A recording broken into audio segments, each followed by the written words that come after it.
Sim, senhor, eu sou o Mantor Homem da Massa do Cacom. Estou saindo no serviço para vir procurar meu chefe, tio Macalho, nosso chefe da administração, mas é meu tio também. Entende? Oiê! Oiê! Tio Macalho, oiê! Oiê! Então o chefe também.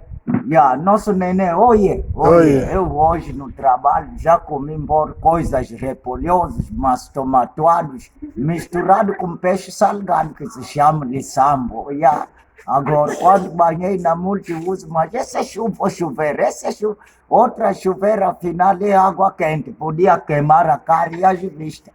É por isso que meu chefe também, chefe Macalho, oiê! Oiê! Nosso chefe da administração, oiê! Oiê! Nosso tio, oiê! Oiê! Tenda, oiê! Oiê! Homem da massa do Cacongo, oiê! Oiê! É massa alimentar, chefe, não é massa de repolhoso ou de dinheiro, não. Porque 400 mil me burlaram outro dinheiro lá na multiuso. É lá onde que eu vi Yola Araújo, tiramos fotos junto com Yola Araújo, mas é mulato mesmo, até xuxi dele é quente, eu quando vi.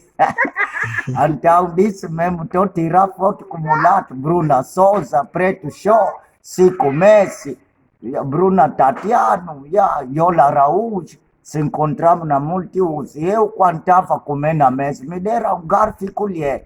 Quando me deram um guardanapo, eu pensei, ele disse, não, esse aqui, esse é papel que vou levar na latrina. Ou para limpar a boca, esse papel novo assim. Ô, Mantor, você se ir no pio. Chefe, se eu sentar no pio, vontade de cagar, vai me acabar. Eu lá na boa cago na latrina de pau. Queria me dar toalha para limpar também a água que eu banhei lá na multiuso. Eu lhe disse, chefe, eu com esse toalha novo, estou cheirando cheiro mesmo de toalha novo de Fardex. Então compraram hoje ou ontem. Tá eu lá na boa limpa com o pano da minha mulher.